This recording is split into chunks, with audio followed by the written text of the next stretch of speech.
ஆண்டவராக இயேசுவின் நாமத்தினாலே காலிங் டிவி நேயர்களுக்கு என் ஆண்டவருடைய ஆசீர்வாதமும் என்னை இந்த அடிமை ஒரு சின்ன சாட்சியாக நிறுத்தின கிருபைக்கு ஆண்டவருக்கு நன்றி செலுத்துகிறேன். என்னை இந்த சேனல் பேச வைத்த அருமையான பாஸ்டர் டானியல் ஐயாவுக்கும் நான் நன்றி செலுத்துகிறேன். என்னுடைய பெயர் பார்த்தீங்கன்னா என்னுடைய தாய் தகப்பன் வைத்த பெயர் பாலகிருஷ்ணன். என்னுடைய சகோதரியெல்லாம் என்னுடைய ஃப்ரெண்டு எல்லாம் என்னை அப்படி தான் கூப்பிடுவாங்க, பாலகிருஷ்ணன் தான் கூப்பிடுவாங்க. அது நாளடியில் என்ன ஆகி போச்சுனாக்கா, நான் வளர்ந்து அந்த சிந்தார்பேட்டை பகுதியில் தான் நான் பிறந்து வளர்ந்தது. எல்லாம் சிந்தார்பேட்டை போயில் மீன் மார்க்கெட்டு ஆப்போசிட்டில் பார்த்தீங்கன்னாக்கா ஒரு பெரிய ஒரு பிளாட்ஃபாரம், அங்கே தான் என்னுடைய பிறப்பு. என்னுடைய தாய் அந்த இடத்துல தான் என்னை பெற்றெடுத்தார்கள். என்னுடைய தாய் பெயர் பார்த்தீங்கன்னா தனலட்சுமி. என் தாய் கொளுத்து வேலை செய்கிறவங்க, கட்டிட வேலை செய்கிறவங்க. அந்த கட்டிட வேலை செஞ்சு தான் என்னை காப்பாற்றுவாங்க. ஒரு கருத்து தெரிய வரைக்கும் ஒரு 9-10 வயசு வரைக்கும் என் தாய் என்னை வளர்த்தாங்க. என்னுடைய தந்தை பார்த்தீங்கன்னா அவர் இந்த சமையல் வேலை செய்கிறவர். என் தந்தை எந்த இடத்துல போய் சமையல் செய்கிறாரோ அந்த இடத்துல அவர் ஏதாவது ஒரு பெண்ணை வைத்து கொள்வார். இதனால் என்னுடைய தாயாரை விட்டு அவர் விலகிட்டார். அவர் இன்னொரு மனைவியோடு அவர் போயிட்டார். என்னுடைய தாயார் என்னை மாத்திரம் வளர்க்க, அது பார்த்துட்டிங்கன்னா கட்டிட வேலை செய்கிறாங்க, கூலி தொழிலாளி. அவங்க அந்த வேலை செஞ்சால் என்னை காப்பாற்றினாங்க ஒரு 10 வயசு வரைக்கும். அந்த 10 வயசில் என்னை காப்பாற்ற ஆரம்பித்து என் தாய் நோய்வாய்ப்பட்டாங்க. அவங்க எனக்கு எந்த ஒரு படிப்பறிவுங்க, என்னை யாரும் ஸ்கூலில் போய் சேர்க்கறதுக்கு ஆள் கிடையாது. என்னை எந்த சொந்த பந்தமாக என்னை ஸ்கூலில் படிக்க வைக்கிறதுக்கு ஆள் கிடையாது. என் தாயார் எங்கெல்லாம் வேலைக்கு போகிறாங்களோ அவங்க கூட என்னை அழைத்து கொண்டு போயிடுவாங்க. ஒரு நாள் நோய்வாய்ப்பட்டு நான் பிள்ளைய கூட விளையாட போயிட்டேன். ஒரு நாள் என்னுடைய தாயார் அதாவது லூஸ் மோஷன், அவங்களால எதுவுமே எழுந்து உட்கார கூட முடியல.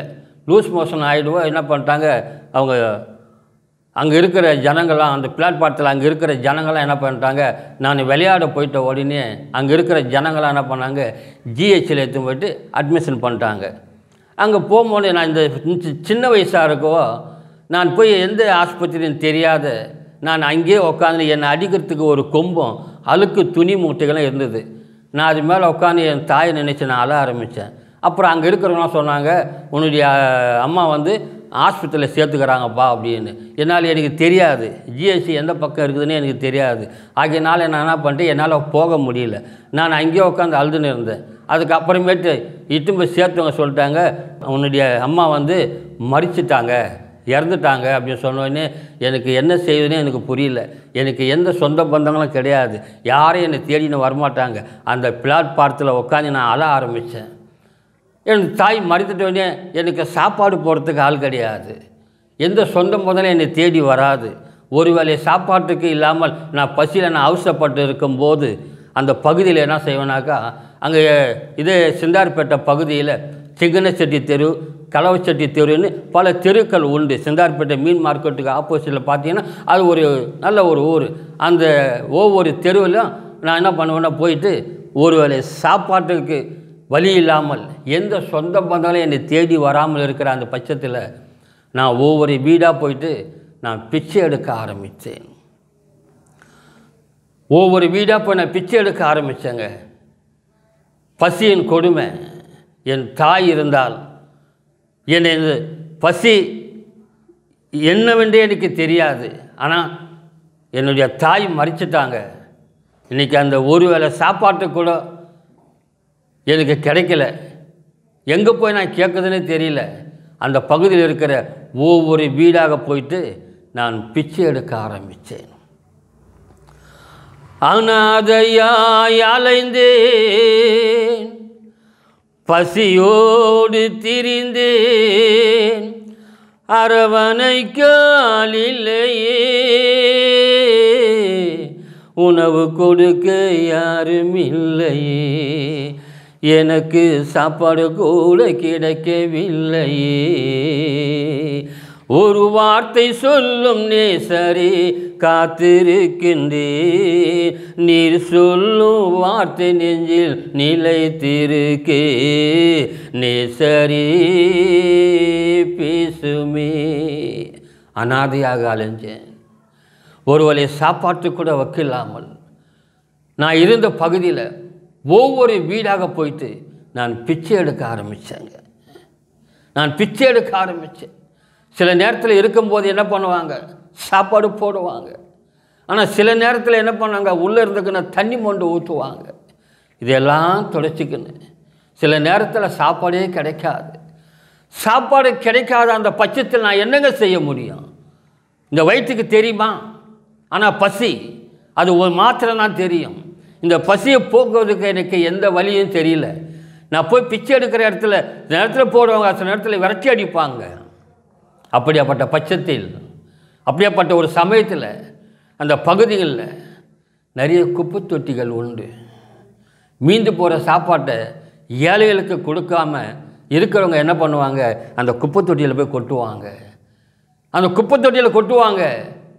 பசியின் கொடுமை என்னால் தாங்க முடியாது. அந்த குப்பை தொட்டுக்குள்ளேயே கலந்துக்கின்னு அந்த குப்பை தொட்டுக்குள்ளேயே நான் சாப்பிட்ட காலங்கள் உண்டு. பசி போக்குவதற்கு எனக்கு வழி தெரியல. அந்த குப்பை தொட்டிலே கலந்துக்கின்னு அந்த குப்பை தொட்டிலே சாப்பிடக்கூடிய ஒரு நிலைமைங்க. ஒரே நாற்றம் இருக்கும், புழுக்கள் இருக்கும். அப்படி இருந்தால் அந்த பசினால் அந்த சாப்பாடை சாப்பிடுவேன். சாப்பிட்டுட்டு அப்படியே கையை துடைச்சிக்கின்னு அப்படியே போயிட்டு நான் இருந்த இடத்துல அந்த பிளாட்ஃபாரத்தில் போய் படுத்துக்குவேன். இப்படியே என்னுடைய காலங்கள் அப்படியே போச்சு. அங்கே இருக்கிற பசங்க கூட சேர்ந்துக்கின்னு அப்படியே சுற்றிக்கின்னு எங்கெங்கே சாப்பாடு கிடைக்குதோ, சில இடத்துல கல்யாண சத்திரத்தில் கல்யாண வீடு இருக்கும், அங்கே போய் உட்காந்து கொள்வோம். அவங்க எல்லாம் உள்ளே சாப்பிட்டுட்டு அந்த இலையை தந்து வெளியே கொட்டுவாங்க.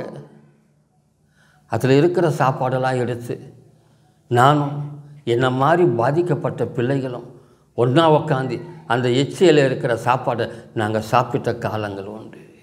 எந்த சொந்த பதங்களை தேடி வரலைங்க, யாரும் என்னை தேடி வரலை. இதே எனக்கு நல்ல சொத்துக்கள் பணங்கள் இருந்தால் என்னை தேடி அநேக சொந்த பந்தங்கள் வரும். இன்றைக்கி உனக்கு அந்த நிலைமை தான், என்னை மாதிரி பாதிக்கப்பட்டு இருக்கிற உனக்கு அந்த நிலைமை தான். பணம் இருந்தால் உன்னை தேடி வருவான் உன்னுடைய சொந்த பந்தங்கள். ஆனால் யாருமே இல்லை, பணம் இல்லை என்ற உன்னை தேடி யாரும் வரமாட்டாங்க. கைவிடப்பட்டவளா நீ நடுத்தெருவில் நிற்க நான் நின்றது போல இன்றைக்கி அப்படியாக தான் நான் நடுத்தெருவில் நிற்கிறேன். எந்த பந்தங்களையும் என்னை தேடி வரலை. அங்கே இருக்கிற என்னை போல் பாதிக்கப்பட்ட பிள்ளைகளோடு சேர்ந்து அங்கே இருக்கிற அந்த சத்தத்தில் நான் சாப்பிட்டுக்கணும், அப்படியே பிளாட்ஃபாரத்தில் படுத்துக்கணும். இப்படியே இந்த காலங்கள் போச்சு. ஒரு சகோதரன் வந்தான், நீ எதுக்குடா போயிட்டு இந்த மாதிரிலாம் சாப்பிட்டுன்னு இருக்கிற, நீ வா என் கூட வா, நான் உனக்கு ஒரு நல்ல வேலையை வாங்கி தரேன்னு சொல்லி எனக்கு என்ன பண்ணால் ஒரு வேலையை வாங்கி கொடுத்தான். நான் நினச்சேன் டீ கடையில் போயிட்டு ஏதாவது கிளாஸ் கேட்குற வேலையான்னு. கடைசியில் பார்த்தா ஒரு கோணி பையை கொடுத்து, அவன் ஒரு கோணி பை எடுத்துக்கின்னு எனக்கு ஒரு கோணி பையை கொடுத்து, நான் இந்த பக்கம் குப்பை பொறுக்கிறேன், நீ அந்த பக்கம் குப்பை பொறிக்கணுவான்ட்டு லாஸ்ட்டில் பேப்பர் பொறுக்க குப்பை பொறுக்க வச்சான் என்ன. நானும் என்ன பண்ணுறது, இந்த தெருவில் இருக்கிற சாப்பாட்டை சாப்பிட்டதோடு இந்த மாதிரி குப்பை பொறிக்கு போட்டு அதில் வரக்கூடிய வருமானத்தை வச்சு நான் என்னுடைய சாப்பிட்டு என்னுடைய ஜீவனை தள்ளலாமட்டு அந்த குப்பை பொறுக்க ஆரம்பித்தேங்க. அருமையான சகோதர சகோதரியே, இந்த சேனல் பார்த்து கொண்டு இருக்கிற என் ஆண்டவராக இயேசு என்னை எப்படி தெரிந்து கொண்டார், இயேசு யாரென்றே எனக்கு தெரியாது, அறியாத ஒரு இருந்த அந்த காலகட்டத்தில் என்னை குப்பை பொறுக்க வச்ச அந்த பையனோடு நான் இதே மவுண்ட் ரோடு பகுதி கேட்டு தியேட்டர் பேக் சைடு இருக்கிற கூவாறு பக்கத்தில் இருக்கிற இந்த ஆட்டோ டிங்கரிங் பக்கத்தில் இருக்கிற அந்த குப்பை போடுற கடைக்கு போனேன். அந்த இடத்துல என்ன பண்ணாங்க, என்னை குப்பை பொறுக்க வச்சு அப்படியே அந்த காலங்கள் போச்சுங்க.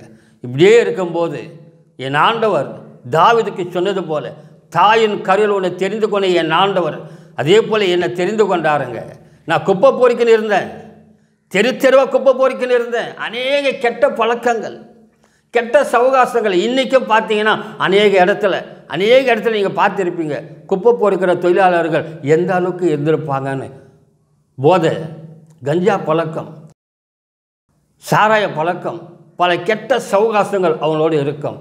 அப்படி தான் நான் பாதிக்கப்பட்டேன். அநேக பேரோட இருந்து இந்த கெட்ட பழக்கத்தில் நான் அடிமையானங்க. ஆனால் என் ஆண்டவர் என்னை முன்குறித்திருக்கிறார், என்னை தெரிந்திருக்கிறார். என் ஆண்டவர் என்னை முன்குறித்ததுனால இதே இந்தியன் எக்ஸ்பிரஸ் என்று ஒரு பேப்பர் கம்பெனி இருந்தது. இன்றைக்கி பார்த்தீங்கன்னா ராயப்பேட்டை மணிகொண்டு ஆப்போசிட்டில் இருக்கிற சினிமா எக்ஸ்பிரஸ் அந்த கம்பெனி, அதுக்கு முன்னே பார்த்தீங்கன்னா இந்தியன் எக்ஸ்பிரஸாக இருந்தது. அதில் எனக்கு ஒரு வேலை கிடைச்சதுங்க. அந்த வேலை கிடைச்சத உடனே என் ஆண்டவர் என்னுடைய எல்லா காரியத்தையும் மாற்ற ஆரம்பித்தார். எனக்கு தெரியாது. அப்போ கூட நான் ஆண்டவரை நான் நேசிக்கலை.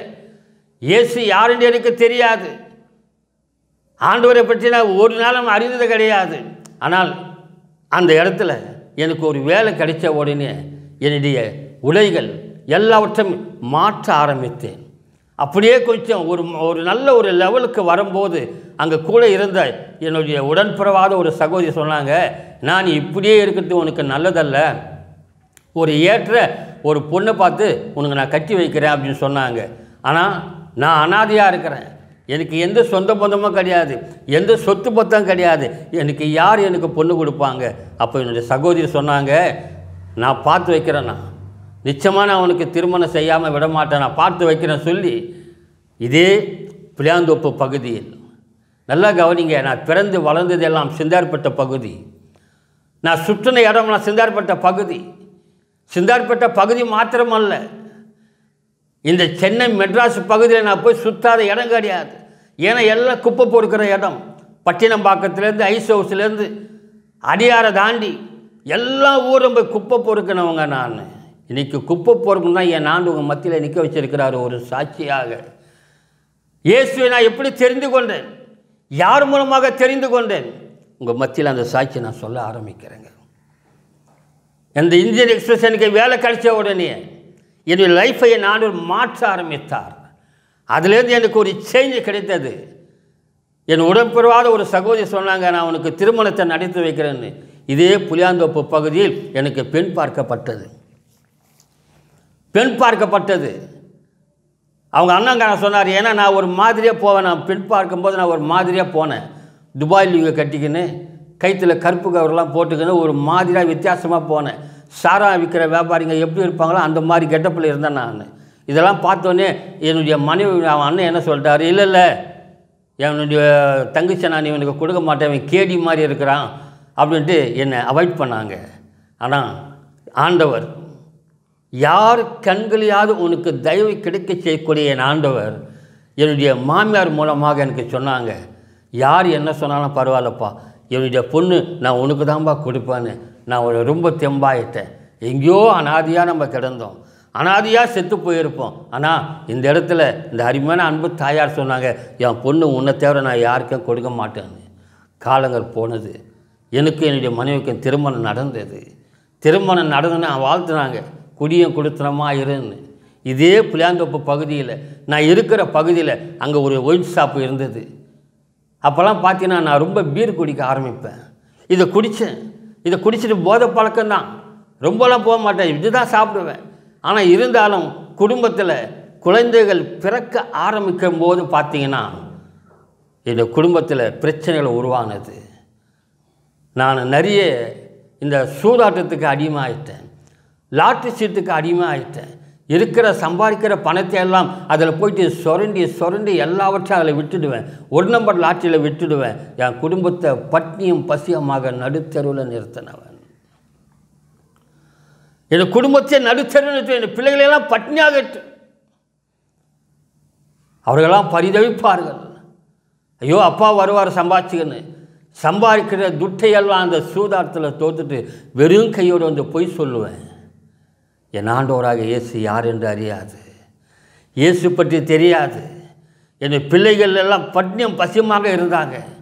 என்னுடைய மனைவி வீட்டு வேலைக்கு அப்போ தான் போக ஆரம்பித்தாங்க. ஐயோ என்னுடைய பிள்ளைகளாக அப்படி இருக்கிறாங்களே.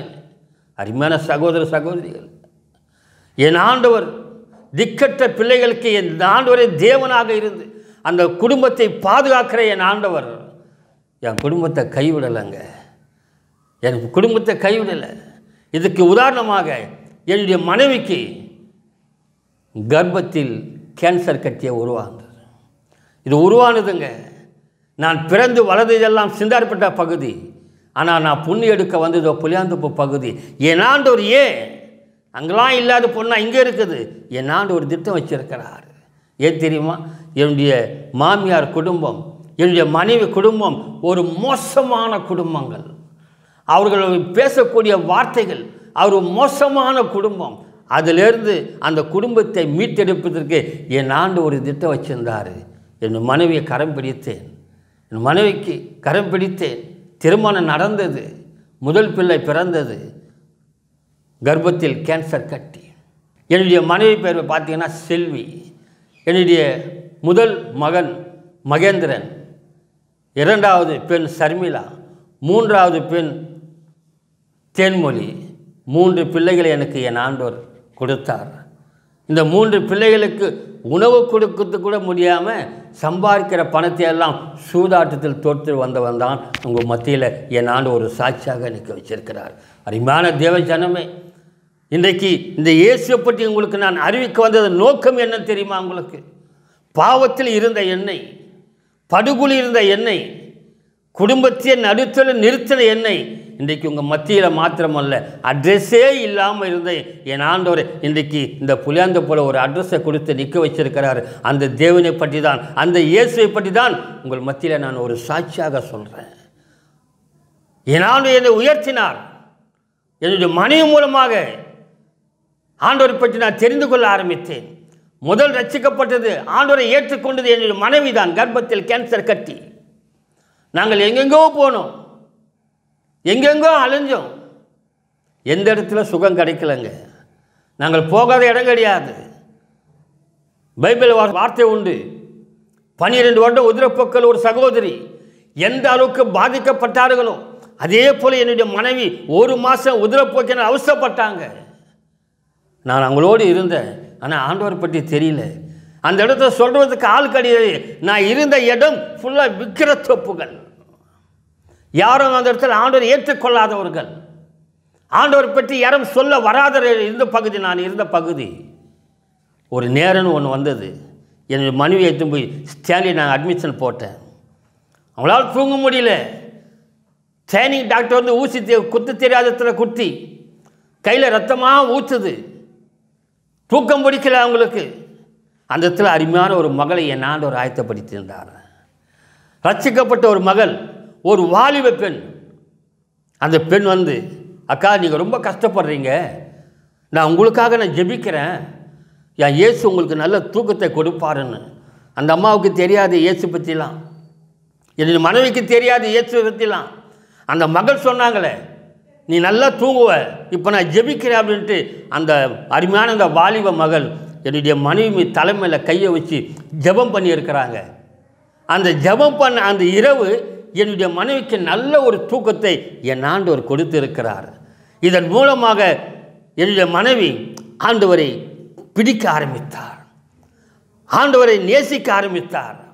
அந்த மகள் ஜெபம் பண்ண என்னுடைய மனைவிக்கு சற்று அந்த வயிற்று வலியெல்லாம் கொஞ்சம் சுமாராக ஆனது. உடனே என்ன பண்ணாங்க, அங்கேருந்து வீட்டுக்கு அனுப்பிச்சிட்டாங்க. சேனிலேருந்து வீட்டுக்கு போகும்போது நாங்கள் வீட்டுக்கு போனோம். வீட்டுக்கு போனோன்னே என்னுடைய மனைவி ஜெபம் பண்ணுற இடத்துக்கெல்லாம் போக ஆரம்பித்தாங்க. எங்கெங்கே ஜெபம் நடக்குதோ அங்கெல்லாம் போக ஆரம்பித்தாங்க. ஆண்டவரை நேசிக்க ஆரம்பித்தாங்க. இதோட விளைவு என்ன தெரியுமா? இந்த கர்ப்பத்தில் இருக்கிற அந்த கேன்சர் கட்டியை இதே புளியாந்தோப்பு பகுதியில் இருக்கிற ஹரி நர்சிங் ஹோம் என்ற அந்த ஆஸ்பத்திரியில் நாங்கள் போகும்போது 15,000 கேட்ட அந்த டாக்டர். அப்போ 15,000 ஒரு பெரிய துட்டு, எங்களாண்ட கட்ட வசதி கிடையாது. அந்த வசதி நேரத்தில் அவர் 15,000 கேட்டார். எல்லோரும் பேசி எல்லோரும் அநேக இடத்துல ஜெபம் பண்ணாங்க என்னுடைய மனைவிக்கு. அப்போ கூட பாருங்கள், நான் ஆண்டவரை நான் ஏற்றுக்கொள்ளலை. என்னுடைய மனைவி மாத்திரம் ஆண்டவரை நம்பினாங்க, ஆனால் அவங்க ஏற்றுக்கொள்ளலை. ஆண்டவரை விசுவாசித்தாங்க, ஆண்டவருக்கு சுகம் கொடுப்பான்னு விசுவாசித்தாங்க. சில இடத்துல இவங்க பேரை வச்சு ஜெபம் பண்ணியிருக்கிறாங்க. 15,000 கேட்ட அதே அந்த ஹரி டாக்டர் வெறும் 6,000 ரூபாயில் அந்த கர்ப்பப்பையை எடுக்க என் ஆண்டவர் கிருபை செய்தாருங்க. 6,000 ரூபாய்ங்கிறது 15,000 ரூபாய் எங்கே இருக்குது? இதன் விளைவு என்னுடைய மனைவி முழுமையாக ஆண்டவரை ஏற்றுக்கொண்டாங்க. இந்த காரியங்கள்லாம் 3 பிள்ளைகள் பிறந்த பிறகு அந்த கர்ப்பப்பை எடுக்கக்கூடிய ஒரு சூழ்நிலை வந்தது. இந்த 3 பிள்ளைகள் பிறந்து என் ஆண்டவர் என்னுடைய மனைவி தொட ஆரம்பித்தார். ரட்சிவில் கொண்டு வர என் ஆண்டவர் ஒரு அழகான ஒரு திட்டம் வச்சுருந்தாருங்க. இப்போ அங்கே போனோம். அங்கேருந்து என்ன பண்ணாங்க, ஜோசப் ஐயான்ற ஒரு ஃபாஸ்டர் மூலக்கோத்திரத்தில் உண்டு. நாங்கள் அங்கே அடிக்கடிக்கு அவங்களை இட்டுன்னு போவோம். அதே ஃபாஸ்டர்கிட்ட மறுபடியும் இட்டுன்னு போனோம். அவர் சொன்னார், உன்னுடைய மனைவிக்கு என் ஆண்டவர் ஜீவனை கொடுத்தா நீ எனக்கு என்ன செய்வேன்னு கேட்டார். நான் சொன்னேன், ஐயா நீங்கள் எது கேட்டாலும் நான் செய்கிறேன் அப்படின்னு. அப்போ சொன்னார், நீ எனக்கு எதுவுமே செய்வானா, ஆண்டவரை உன்னுடைய சொந்த இரட்சகராக நீ ஏற்றுக்கொள்றியா அப்படின்னாரு. ஏற்றுக்கொள்கிறாங்க, நான் ஏற்றுக்கொள்கிறேன் அப்படின்ட்டு சும்மா ஒரு ஃபார்மாலிட்டியை சொன்னேன். அவர் என்ன பண்ணார், ஜெபம் பண்ணாங்க. ஜெபம் பண்ணி இதே ஆஸ்பத்திரிக்கு போன உடனே அங்கே ஆப்ரேஷன் நல்லபடியாக நடந்தது. என்னுடைய 3 பிள்ளைகள் இதே புளியாந்தோப்பு பகுதியில் இவங்க ரட்சிக்கப்பட்ட உடனே இவங்க அங்கங்கே இவங்க போய்ட்டு ஜெபம் பண்ண ஆரம்பித்த உடனே பார்த்தீங்கன்னா நான் கொஞ்சம் மனம் திரும்புறதுக்கு ஏதுவாக என் ஆண்டவர் என்னுடைய இருதயத்தை மாற்றினார். நான் ரொம்ப கெட்டவனும் கிடையாதுங்க, ரொம்ப நல்லவனும் கிடையாது. இந்த செந்தாரிப்பட்ட பகுதியில் வளர்ந்ததுனால கொஞ்சம் சேராத சிநேகிதம், கெட்ட பழக்க சவகாசங்கள், இதனால் நான் என்ன பண்ணிட்டேன், அவர்களோட நான் கெட்ட சவகாசத்தினால இந்த குடிப்பழக்கம் எனக்கு தெரிந்தது, இந்த சூதாட்டத்துக்கு எனக்கு தெரிந்தது. இல்லையென்றால் உண்மையிலே சொல்கிறேன், என்னுடைய குடும்பத்தை நல்லபடியாக நான் பார்த்துருப்பேன். ஆனால் இதோடைய விளைவு பாருங்கள், என்னுடைய மனைவி எல்லா இடத்துலையும் போனாங்க, ஜெபம் பண்ண ஆரம்பித்தாங்க, ஒவ்வொரு இடத்துக்கும் போய் ஜெபம் பண்ண ஆரம்பித்தாங்க. என் ஆண்டவர் என்னை தொட வாஞ்சித்தார், ஒரு திட்டம் வச்சார், என்னை தொட. நல்லா கவனிங்க அருமையான தேவ பிள்ளைகளே, இந்த சேனல் பார்த்து கொண்டு இருக்கிற என்னை போல எத்தனையோ அனாதைகள், தாய் தகப்பனை இழந்து சொந்த பந்தம் கைவிடப்பட்ட நிலையில் எத்தனை பேர் இருக்கிறீர்களோ, அது அவங்க இந்த ஒவ்வொரு சகோதர சகோதரிக்கும் என் ஆண்டவரே தாயும் தகப்பனாக இருந்து உங்களை வழிநடத்திய தேவன் தான் என்னை வழிநடத்தி இருக்கிறாருங்க. நான் மனம் திரும்ப ஆரம்பித்தேன். என் மனைவி கேட்டாங்க, எப்பா நம்ம குடும்பம் நம்ம பிள்ளைகளாக நல்லா இருக்கும், நீ வா என் கூட வா, சர்ச்சுக்கு வா, நான் ஃபாஸ்ட்டாக சொல்லி உனக்கு ஜெபம் பண்ண சொல்கிறேன் அப்படின்னு. அன்றைக்கு பார்த்தீங்கன்னா நியூ இயர். நான் சொன்னேன் வரேன், ஆனால் நான் வரும்போது பீர் குடிச்சிட்டு தான் வருவேன்னு சொன்னேன். ஆமென், ஹல்லேலூயா. நான் பீர் குடிச்சிட்டு தான் வருவேன்னு சொன்னேன். அவங்க சொன்னாங்க நீ எதனா குடிச்சிட்டு வா, ஆக மட்டும் நீ சபைக்கு வா அப்படின்னாங்க. அன்று இரவு ஃபுல்லாக பீர் குடிச்சிட்டு நான் சர்ச்சுலேயே நான் காலை வச்சேன். எனக்கு தெரியாது நான் கால் வைக்கிற இடம் என் ஆண்டவர் சரியான வலையை போடுவார்ன்ட்டு எனக்கு தெரியாது. நான் காலை வச்சேன். அன்றிலிருந்து எனக்குள் இருந்த கெட்ட பழக்கங்கள், குடி பழக்கங்கள் எல்லாவற்றையும் அன்று இரவே என் ஆண்டவர் எல்லாவற்றையும் அப்புறப்படுத்தினார். குடிப்பழக்கம் ஞாபகம் போனது, சூதாட்ட ஞாபகம் போனது. என் குடும்பத்தை நேசிக்கக்கூடிய ஒரு மகனாக என் ஆண்டவர் அன்றிலிருந்து என்னை படிப்படியாக என்னை மாற்ற ஆரம்பித்தாருங்க. எங்கேயோ தெருவில் சுற்றி இருந்தவன், எங்கேயோ குப்பை பொறுக்கி சாப்பிட்டு இருந்தவனை என் ஆண்டவர் கண்டெடுத்து ஒரு குடும்பத்தை கொடுத்தார். திருமணம் நடந்து 3 பிள்ளைகள் பிறந்து ஆண்டவராக இயேசுவை எல்லா இடத்திலும் அறிவிக்கக்கூடிய ஒரு மகனாக என் ஆண்டவர் மாற்றினார். எப்படிங்க அது சாத்தியமாகும்? என்னுடைய மனைவி ஜெபம்.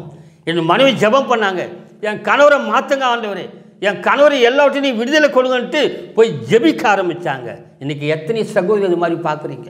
உங்கள் கணவர் எத்தனை பேர் இது மாதிரி இருக்கிறாங்க? உங்கள் கணவர் எத்தனை பேர் பாதிக்கப்பட்டு இருக்கிறாங்க? யாராலும் நீங்கள் பாதிக்கப்பட்டு இருக்கிறீங்க? அப்படிப்பட்ட சகோதரிகள் நீங்கள் பார்த்து கொண்டு இருக்கிறீங்க. மனம் திரும்ப நீங்கள் ஜெபம் பண்ணுங்கள். உங்கள் கணவன்மார்க மனம் திரும்ப ஜெபம் பண்ணுங்கள். உங்கள் குடும்பத்தை ஆசீர்வதிக்க நீங்கள் ஜெபம் பண்ணுங்கள். என்னுடைய மனைவி அப்படி தான் ஜெபம் பண்ணாங்க. இதோட விளைவு நான் மாற்றப்பட்டேங்க. நான் மாற்றப்பட்டேன். என்னுடைய போன சபையில் என் ஃபாஸ்டர் சொன்னார், நீ ஞானஸ்தானம் எடுக்கணும்னு. நாங்கள் 2 பேரும் ஒன்றாக ஞானஸ்தானம் எடுக்க ஆரம்பித்தோம். எடுக்க ஆரம்பித்து படிப்படியாக முதலாக என் ஆண்டவர் என்னை தெரு பிரசங்கம் கிராம ஊழியத்துக்கு என்னை அழைத்து கொண்டு போனாருங்க. அட்ரெஸ்ஸே இல்லை, அட்ரெஸ்ஸே கிடையாதுங்க எனக்கு. கேரா பிளாட்ஃபாரம். யோபோட வாழ்க்கையில் எப்படி கஷ்டங்கள் வந்ததோ, எல்லாவற்றையும் இழந்து யோபு எப்படி நடுத்தரில் நின்னானோ, யோபு ஒரு பாடலை பாடினான். அவருடைய வசனங்கள் உண்டு. நன்மைக்கு நான் காத்திருந்தேன், தீமை வந்தது, வெளிச்சத்தில் நான் வாழ்ந்திருந்தேன், இருளானது. நன்மைக்கு நான் காத்திருந்தேன், தீமை வந்தது, வெளிச்சத்தில் நான் வாழ்ந்திருந்தேன், இருளானது.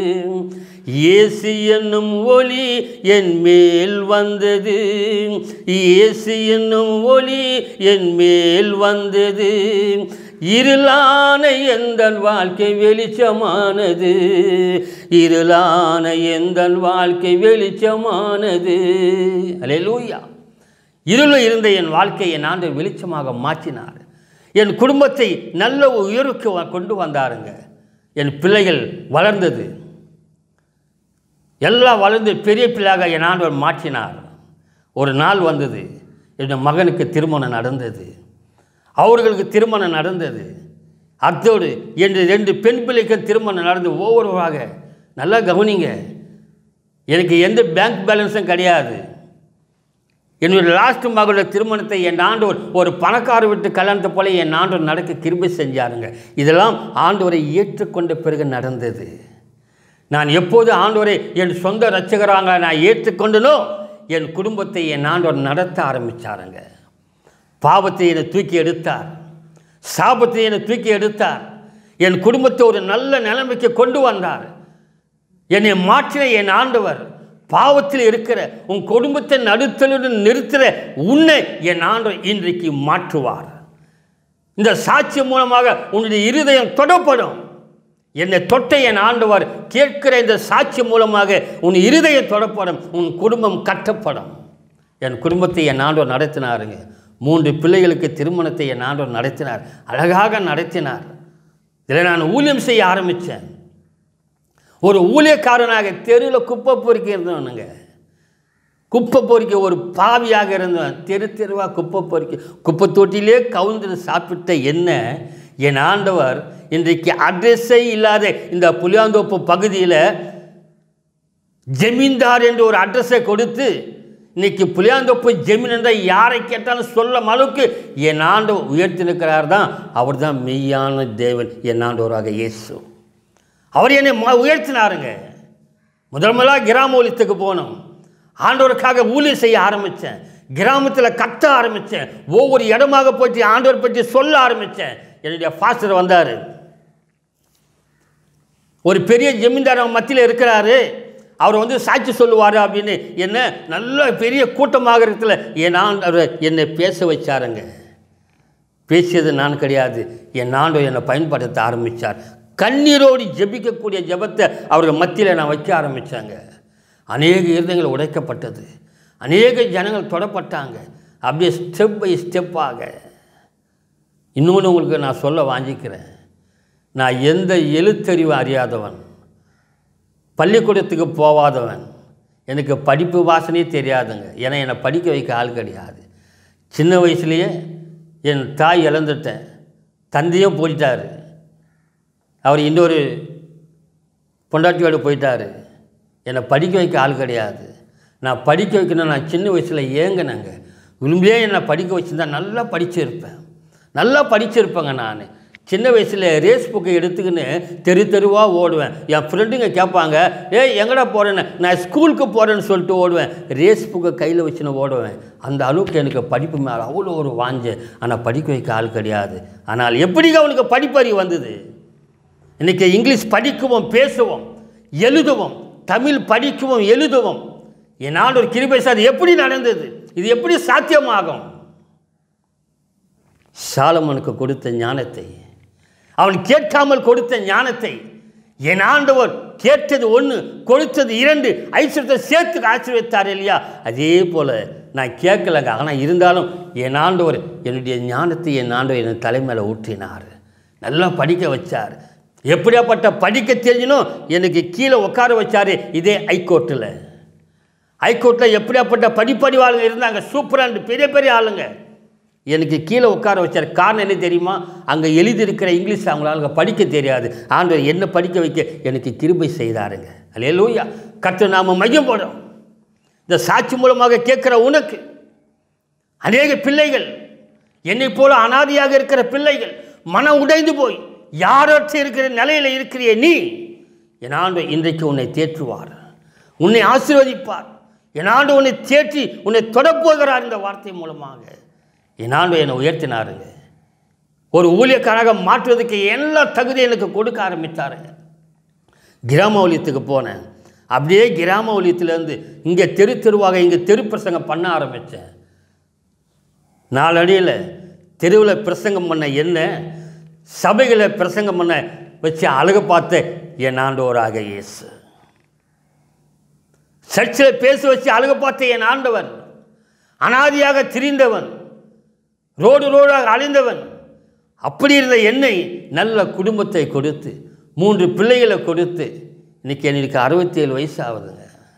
என் ஆண்டவர் நல்லபடியாக 3 பிள்ளைகளை பிறந்து அவர்களுக்கு ஆளுக்கு 2 பிள்ளைகள் பிறந்து 6 பேர பிள்ளைகள் பிறந்து இன்றைக்கி என் ஆண்டுடைய ஊழியத்தில் என் ஆண்டு ஓட வச்சிருக்கிறாருங்க. நான் செய்த அத்தனை குற்றங்களும் பாவங்களை என் ஆண்டவர் மன்னித்தார். இன்றைக்கி நான் பெற்ற இன்பம் மற்றவர்களுக்கு சொல்லணும். இந்த சேனல் மூலமாக பார்க்குற நீ, பார்க்குற ஜனங்கள், என் ஆண்டவர் இந்த சாட்சி மூலமாக உன் குடும்பத்தை ஆசீர்வதிப்பார். உன்னை நேசிக்கிற என் ஆண்டவர், இயேசு யார் என்று அறியாத உட்கார்ந்து கொண்டு இருக்கிற, இயேசு பற்றி தெரியாத உட்கார்ந்து கொண்டு இருக்கிற, அவர் செய்கிற நன்மைகள் தெரியாத உட்கார்ந்து கொண்டு இருக்கிற, அந்த நன்மைகளை நான் ருசி பார்த்தவன்.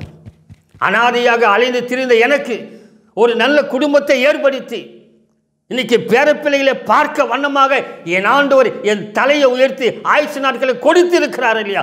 இதே நிலைமையை என் ஆண்டு உன்னை உயர்த்தி காட்டுவார். ஷாபாராக அதுனாராபா, என் ஆண்டு உன்னை ஆசீர்வதிப்பார். என் சாட்சி மூலமாக உன்னை தொடப்படுவேன். நிச்சயமாக என்னை தொட்டு என்னை ரட்சித்த என் ஆண்டவர் நிச்சயமாக இந்த சாட்சி மூலமாக உன்னை தொடுவார், உன்னை ஆசீர்வதிப்பார், உனக்கு ஒரு குடும்பத்தை கொடுப்பார். நீ அனாதை இல்லை என்று என் ஆண்டு உனது வலது கரத்தை பிடிப்பார். என்னை உயர்த்தினவர் நிச்சயமாக உன்னை உயர்த்துவார். இன்றைக்கி அநேக இடங்களில் ஆண்டவர் பற்றி நான் சொல்கிறேன், அநேக சபைகளில் சொல்கிறேன், அநேக தெருக்களில் சொல்கிறேன், அநேக கிராமங்களில் சொல்கிறேன். ஏன்? என்னை உயர்த்தினவர் என் ஆண்டவராக இயேசு. இயேசு என்று யாருமே தெரியாமல் வாழ்ந்த எனக்கு, இயேசு பற்றி அறியாத எனக்கு, என் மனைவி மூலமாக என் இயேசுவை பற்றி நான் அறிந்து கொண்ட பிறகு இன்றைக்கி என்னுடைய வாழ்க்கையை என் ஆண்டவர் நியூ லைஃப், என்னுடைய வாழ்க்கையை மாற்றி போட்ட என் ஆண்டவர், அனாதை இல்லை நீ சொல்லி என் ஆண்டவர் இன்றைக்கு ஒரு குடும்பத்தை கொடுத்திருக்கிறாருங்க. ஒரு குடும்பத்தை கொடுத்து இது நோக்கம் என்ன தெரியுமா? இதை சொல்லி நான் உங்களுக்காக நான் ஜெபிக்க நான் வாஞ்சிக்கிறேன். புளியாந்தோப்பு பகுதிக்கு ஏன் வந்தேன் இது தெரியுமா உங்களுக்கு? முதலாக என்னுடைய குடும்பம் மாத்திரம்தான் ரட்சிக்கப்பட்டது. என்னுடைய மனைவி நானும் தான் ஆண்டவரை ஏற்றுக்கொண்டோம். எங்கள் பகுதி முழு இருக்கிற யாருமே ஏற்றுக்கொள்ளலை. ஆண்டவரை பற்றி அறியாத ஜனங்கள், ஆண்டவரை பற்றி தெரியாத ஜனங்கள். முதலாக நாங்கள் ஆண்டவரை ஏற்றுக்கொண்ட பிறகு எங்கள் சொந்த பந்தங்களுக்காக நாங்கள் ஜெபிக்க ஆரம்பித்தோம். ஒவ்வொருவராக கூப்பிட ஆரம்பித்தோம். நாங்கள் ஒவ்வொரு சிறுசபைக்கு நாங்கள் அழைத்து போக ஆரம்பித்தோம். இன்றைக்கு ரட்சிக்கப்பட்ட என்னுடைய ஜனங்கள் 50க்கு மேற்பட்ட என்னுடைய குடும்பங்கள். இன்றைக்கி அத்தனை பேர் இன்றைக்கி ரட்சிக்கப்பட்டாங்க. கிறிஸ்மஸ் நியூ இயர் வந்தால் எங்கேயோ ஒரு ஸ்டார் தொங்கும். ஆனால் இப்போது இந்த புளியாந்தோப்பு பகுதியில், இந்த கிரேநகர் பகுதியில் முழுவதுமாக ஸ்டார் தான். அத்தனை குடும்பம் என் ஆண்டவர் ரட்சிப்பில் கொண்டு வந்தாருங்க. இதன் நோக்கமே இதுதான். என்னுடைய மனைவி ரட்சிக்கப்பட்டது நோக்கம் இதுதான். என்னுடைய குடும்பம், என்னுடைய மாமியார் குடும்பம், அவங்களுடைய சொந்த பந்தங்கள் அத்தனை பேரும் பாவத்தில் இருந்தார்களே, அவர்களை மீட்க வண்ணமாக தான் என் ஆண்டவர் சிந்தாரிப்பட்டது புளியாந்தோப்புக்கு என் ஆண்டவர் கொண்டு வந்தார். அவர் திட்டம் நிறைவேறிச்சு. இன்றைக்கி அத்தனை பேர் இன்றைக்கி ரட்சிக்கப்பட்டாங்க. அத்தனை பேருக்கு ஞானஸ்தானம் எடுத்தாங்க. இன்றைக்கி அதில் ஒரு பெரிய ஒரு 10 ஜென்ஸுங்க என்ன பண்ணுறாங்க? எல்லாம் ஊழியக்காராக இருக்கிறாங்க. கர்த்தர் நாமம் மகிமைப்படுங்க. என் ஆண்டவர் நாமம் மகிமைப்படும். இதெல்லாம் எப்படிங்க உண்டானது? என் ஆண்டவர் போட்ட திட்டங்கள் தருபவர் அவர், அதை செயல்படுத்தி மகிழ்பவர் என் ஆண்டவராக இயேசு. இன்றைக்கி உங்கள் மத்தியில் உட்கார்ந்து இருக்கிற ஒரு பாவியாக இருந்த, ஒரு அனாதையாக இருந்த எனக்கு என் ஆண்டவர் நல்வழியை காமித்து ஒரு குடும்பத்தை கொடுத்து பேரப்பிள்ளைகளை கொடுத்து இந்த 67 வயசிலும் ஆண்டவருக்காக ஓட வச்சாருவார். அந்த இயேசுவை பற்றி தான் உங்கள் மத்தியில் நான் சாட்சியாக சொல்லியிருக்கிறேன். நான் பெற்ற நன்மைகளை என்னை போன்று பாதிக்கப்பட்டிருக்கிற எத்தனையோ சகோதர சகோதரிகள் இன்னைக்கு நீங்கள் பார்ப்பீங்க. இந்த சேனலை பார்க்குறீங்க. இந்த சேனல் மூலமாக என் ஆண்டவர் உங்களுடைய வாழ்க்கை பாதையை மாற்ற வல்லவராக இருக்கிறார். நான் அனுபவித்து சொல்கிறேன். கர்த்தர் நல்லவர் என்று ருசித்து பாருங்கள். நான் ருசித்து பார்த்தவன். இன்றைக்கி உங்கள் மத்தியிலே நான் பேசுகிறேன். இந்த சாட்சி மூலமாக உங்களுடைய இருதயம் தொடப்படும். நான் உண்மையாக நம்புகிறேங்க, விசுவாசிக்கிறேன். என் ஆண்டவர் மகிமை உள்ளவர். உங்கள் குடும்பத்தை மகிமையாக ஆசீர்வதிப்பார். இந்த சேனல் பார்த்து கொண்டிருக்கிற அருமையான சகோதர சகோதரிகள் உங்களுக்காக இப்போது நான் ஜெபிக்க போகிறேன். நாம் கண்களை மூடி நாம் ஜெபிப்போம். பரிசுத்தமுள்ள நல்ல பிதாவே, இயேசு அழைக்கிறார். இந்த டிவி மூலமாக பார்த்து கொண்டிருக்க ஒவ்வொரு சகோதர சகோதரிகளும் என் ஆண்டு நீர் ஆசீர்வதிக்க வண்ணமாக இந்த அடிமையை நீ ஒரு சாட்சியாக நிறுத்தியிருக்கிறப்பா. இந்த சாட்சியை யாரெல்லாம் கேட்டு இருக்கிறார்களோ அவர்கள் அத்தனை பேர் இதயம் தொடப்படுத்தும் இயேசுவின் நாமத்தினால். ஒரே பாதிக்கப்பட்ட உள்ளங்களை என் ஆண்டு தேற்றும். நான் அனாதையாக இருக்கிறேனே, எனக்கு எந்த சொந்த பந்தங்களும் இல்லையே என்று தவிக்கிற உள்ளங்களை என் ஆண்டு நீ தொடும்படியாக ஜெபிக்கிறோம். அந்த பிள்ளைகளை நீர் ஆசீர்வதியும், அவருக்கு ஒரு குடும்பத்தினை ஏற்படுத்தும். கர்த்தர் நல்லவர் என்பதை அவர்கள் ருசி பார்க்கட்டும் இயேசுவின் நாமத்தினால்.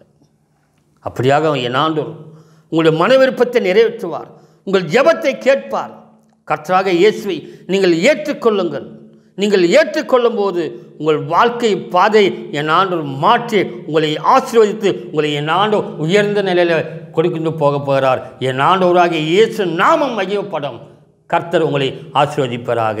ஆமென். அன்புக்குரியவர்களே, இப்பொழுது ரிச்சி சேரிட்டி ட்ரஸ்ட் மூலமாக ஒரு கிராமத்தையே தத்தெடுத்து அந்த கிராமத்தில் வசிக்கும் கைவிடப்பட்ட திக்கற்ற முதியோர்களை கண்டுபிடித்து அவர்களுக்கு ஜாதி மதம் என்று பாராமல் தினமும் உணவளித்து வருகிறோம். எனக்கு சாப்பாடு கொடுக்கறதுக்கா ஆளே இல்லை, வீட்டில் சாப்பிடுன்னு சொல்கிறவங்களே இல்லை. அந்த மாதிரி வர வாங்கிட்டேன். இப்படி ரொம்ப வேதனையாக இருந்தேன். நான் நம்மளுக்கு சாகிற நேரத்தில் இன்னும் சுயநாள் கிடச்சின்னு வேதனையாக இருந்தேன். அப்போது ஏசப்பா சாப்பாடு போய் சாப்பிட்லாம் என்கிட்ட சந்தோஷமாக வந்தேன். வந்து சாப்பிட்டுங்க. சாப்பாடு போடுறவங்களுக்கெல்லாம் நன்றி ஏசப்பா, நல்லா வாங்கினவங்க நல்லா இருக்கணும், எங்களுக்கெல்லாம் சாப்பாடு கொடுக்குறாங்க, நாங்கள் பசியில்லாத சாப்பிட்றோம், அவங்க நல்லா இருக்கணும், அவங்க நல்லா இருந்தால் எங்களுக்கு ஒன்றும் கொஞ்சம் சாப்பாடு சாகிற வழியில் கொஞ்சம் சாப்பாடு கொடுப்பாங்க. எனக்கு யாரும் கிடையாது, பிள்ளை இல்லை, பொண்ணு இல்லை, யாரும் இல்லை. சாப்பாடு பாரு ஐயாவா, நல்லா ஊடு குடும்பம் நல்லா ஆசீர்வதிக்கணும் ஆண்டவரை. ஏச நாமத்தில் மகிமுண்டாட்டு நானே ஒரு அண்ணாச்சி சுவாமி நான் வர்றேன். இந்த காலை கொஞ்சம் முடியல, ஏந்துக்க முடியல, என் உடம்பு ஆரோக்கியத்தை கொடுப்பீங்க. சாப்பாடு வந்து சாப்பிட்டு பாரு, உடம்பு ஆரோக்கியமாகுது. ஏசப்பா, எனக்கு தான் துணை, எனக்கு யாரும் கிடையாது. இந்த சாப்பாட்டில் தான் நான் வாழ்ந்து சாப்பிட்டு போய் பார்த்துக்கிறேன். அதான் ஏசப்பா, உனக்கு நன்றி, கொடியான கொடி நன்றி ஏசப்பா. அன்பானவர்களே, வேதம் சொல்லுகிறது, இரக்கமுள்ளவர்கள் பாக்கியவான்கள், அவர்கள் இரக்கம் பெறுவார்கள் என்று. நன்மை செய்ய உனக்கு திராணி இருக்கும்போது அதை செய்யத்தக்கவர்களுக்கு செய்யாமல் இராதே என்றும் வேதம் சொல்லுகிறது. அது மட்டும் இல்லைங்க, ஏழைக்கு இறங்குகிறவன் கர்த்தருக்கு கடன் கொடுக்கிறான் என்றும் வேதம் சொல்லுகிறது. உங்களுக்கு ஒரு அன்பான வேண்டுகோள், நீங்களும் இது போன்ற அநேக கிராமங்களில் ஒருவேளை உணவு கூட இல்லாமல் முதியோர்கள் கஷ்டப்பட்டு வருகிறார்கள்.